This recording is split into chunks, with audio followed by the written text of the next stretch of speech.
Olha, a gente tem falado aqui para você a respeito do IDH e a gente tem aqui um convidado que é o professor Paulo Silvino Ribeiro, professor da Fundação Escola de Sociologia Política de São Paulo, que está aqui conosco.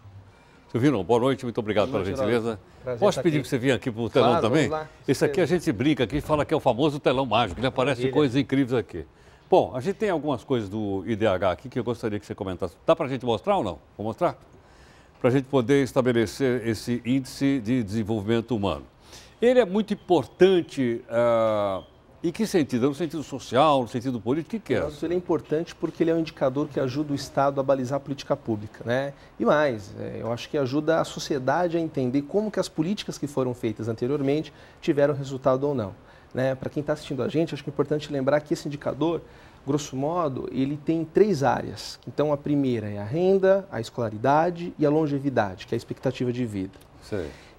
Se a gente for pensar dessas 3, a que mais oscila rapidamente é aquela ligada à renda. Porque, evidentemente, a economia, como a gente passa agora, por um problema ou outro, a renda cai, né? Já essa mensuração de escolaridade e longevidade, a gente precisa de mais tempo para a gente entender se as políticas que precisam de médio e longo prazo para serem medidas tiveram resultado ou não. A princípio, eu acho importante frisar que, por mais que nós tenhamos caído apenas uma posição, então a gente estava em 74, fomos para 75, nossa nota ou a nossa pontuação desse índice que vai de 0 a 1 aumentou. Então, nós tínhamos, acho que 0,72, fomos para 0,75. Significa que no ranking do mundo todo, a gente foi passado para trás, mas a nossa nota específica subiu. E isso é importante. Ou seja, isso significa que nos últimos 20, 30 anos, do ponto de vista da renda, da escolaridade e da longevidade, o Brasil melhorou. Tá. Bom, deixa eu mostrar então os dados aqui. Dá para a gente colocar, estão aqui os dados. Então, eles estabeleceram o seguinte, aqui está a fonte, olha... O PNUD. Organização também Internacional do Trabalho. Sim, ambos da ONU, né? Da ONU. Então, eles dizem, entre outras coisas, mulheres são 52% da força de trabalho. Acho que as mulheres estão ganhando um espaço grande na força de trabalho também. Plenamente. Mais da metade já. Exatamente. Não é verdade? Exatamente. Aliás, a gente pode dizer que boa parte dos lares brasileiros tem as mulheres como arrimo de família. Sei. Né? E em outros lugares do mundo, eu suponho também, né? Também, evidentemente. Também. Agora, isso aqui também, te pergunto o seguinte, isso aqui também significa uma ascensão social e econômica da mulher na sociedade? Existe essa ascensão, mas ela é relativa, porque nós sabemos que por mais que elas estejam mais no mercado de trabalho, por outro lado, chegam a ganhar 30% a menos que os homens. Aqui, nós colocamos aqui, ó. Pois é, nessa média de 24 a 30. 24 a 30% a menos. Exatamente. Então, quer dizer... De fato, o Brasil dos últimos 30 anos, do ponto de vista do seu mercado, tem uma participação maior feminina. Mas isso não significa necessariamente, ou seja, que nós chegamos em um patamar agradável. Mas como nós estamos falando do mundo, exatamente. A gente que lembra, por exemplo, a gente ficou sabendo agora que pela primeira vez as mulheres votaram na Arábia Saudita. Pois é. E que as mulheres ainda não têm o direito de dirigir na Arábia Saudita. Pois é. É verdade. Acho que mais isso aqui é média, né? É porque, ou seja, a gente tem também a forma como que a democracia, como que as questões de gênero são respeitadas no mundo todo. Né? Então, eu acho que... E aí, quando você pega países como o Brasil, que tem uma história de machismo, tem uma história de patriarcalismo muito forte, quer dizer... Que vem da época colonial. Exatamente. Né? Então, eu acho que isso representa um avanço. Será que isso reflete, por exemplo, nas empresas? Veja só, 32% das empresas não têm mulheres na diretoria? Plenamente. E eu acho que isso reflete também, Heródoto, falávamos sobre política aqui, os outros colegas anteriormente, isso mostra como que existe até mesmo uma porcentagem por lei que obrigue os partidos a darem um espaço à voz da mulher. Mas em todo caso está aqui, mulheres ocupam apenas 22% dos parlamentos. Exatamente.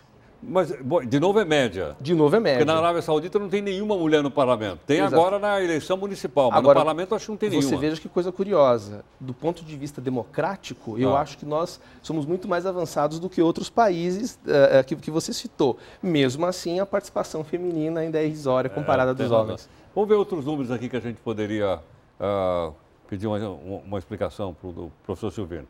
Bom, agora, você falou naquele terceiro dado que é o produto interno bruto per capita, não é isso ou não? Não, na verdade eu disse o seguinte, a gente tem, eu falava sobre as variáveis, né? Então, quer dizer, a gente tem a renda, a escolaridade e a longevidade, né? Aqui no caso é renda. Aí no caso é renda, né? Ou seja, vivem com menos de R$ 8 por dia. Quer dizer, isso mostra que por mais que a gente tenha, de fato, um desenvolvimento capitalista no mundo e que talvez uma leitura liberal acredite que isso é bom, mostra que a gente gera riqueza e gera muita pobreza ao mesmo tempo. São 830 milhões vivendo com R$8. Agora, aqui tem 200 milhões de desempregados. Mas a população do globo é de 7 bilhões, não é isso? Exatamente. Mas você veja o seguinte, né? O que representam esses 200 milhões? Quer dizer, boa parte também são resultado dos novos tipos de desemprego que a gente tem, dentre eles o chamado desemprego estrutural, que é criado pelo avanço da tecnologia. O estrutural. Exatamente, a tecnologia gera desemprego. Porque mas não abre também do outro lado? Abre, mas vai cobrar maior escolaridade. Portanto, vai cobrar uma qualificação maior. Da mão de obra. Da mão de obra. Tá. Tem razão.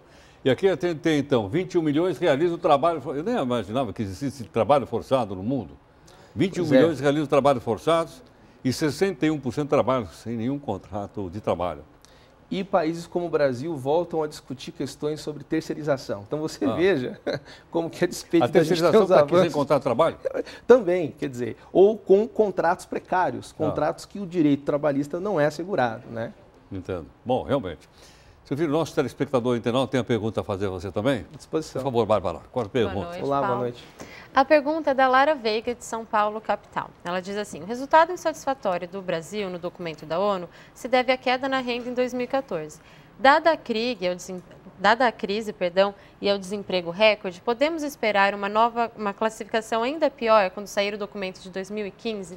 Eu acho que não, e aí estou reproduzindo o que outros colegas dizem, pelo fato de que, embora a renda ela faça com que esse índice caia mais rápido, é preciso 2 a 3 anos para que a gente perceba que, de fato, houve uma queda na qualidade de vida. Porque o que a gente mede é a qualidade de vida como um todo. E aí você tem... Não é só a renda que a gente olha, é escolaridade e longevidade também. Evidentemente, se a gente pega um jovem de 18 anos, se ele perde o emprego, está pagando a faculdade e não tem o FIES, evidentemente a escolaridade dele acaba sendo prejudicada também por conta de uma crise econômica. Mas é preciso ver isso a médio prazo. Então eu acredito que 1 ano, 2 anos, acho que não. Silvino, o IDH, ele serve também para balizar programas políticos de partidos ou de candidatos a dirigentes de país? Olha, Heródoto, aqueles que têm um compromisso com a coisa pública, você não tenha dúvida, porque eu acho que é uma excelente ferramenta. Primeiro porque mostram como que algumas outras políticas ou programas tiveram sucesso ou não. E é sempre importante, eu acho que balizar a sua proposta naquilo que está dando certo ou não. Então, ou seja, pensar o futuro requer uma capacidade de saber analisar o passado e o presente. Então, para pensar esse futuro enquanto programa partidário, político, para um candidato, eu acho que o IDH é fundamental. É uma ferramenta, dentre outras, evidentemente. Sem dúvida, eu digo mais como balizador. Acredito que sim. Até porque, ou seja, são 3 variáveis fundamentais da qualidade de vida, né?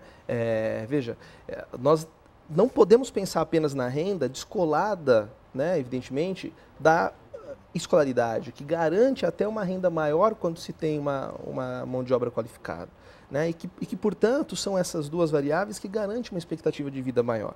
Né? Ou seja, veja um país como o Brasil, com seus problemas estruturais e históricos, lamentavelmente, o melhor acesso à saúde, que, portanto, garante uma longevidade maior, está, muitas vezes, na rede privada, que tem vários problemas, como nós sabemos. Mas, ou seja, as melhores universidades, a melhor saúde, a melhor habitação, evidentemente, acaba ficando com aquele que conseguiu alcançar algo, não é? Obrigado, mestre. Obrigado, Heródoto. Até mais, viu? Muito grato pela presença. Prazer, obrigado. Muito obrigado. Aí está, portanto, com exclusividade para você que nos acompanha aqui no nosso portal, no r7.com, a participação do professor Silvino, e as explicações, então, em relação ao IDH. Acho que agora ficou mais claro para a gente entender, né? Para a gente ter uma noção melhor de uma coisa tão importante como essa que foi lembrada. Por isso aqui, desde manhã, está tudo em tudo quanto é lugar, mas a gente precisava ter alguém para explicar. O professor Silvino fez isso para a gente e a gente volta em 40 segundos. Até já.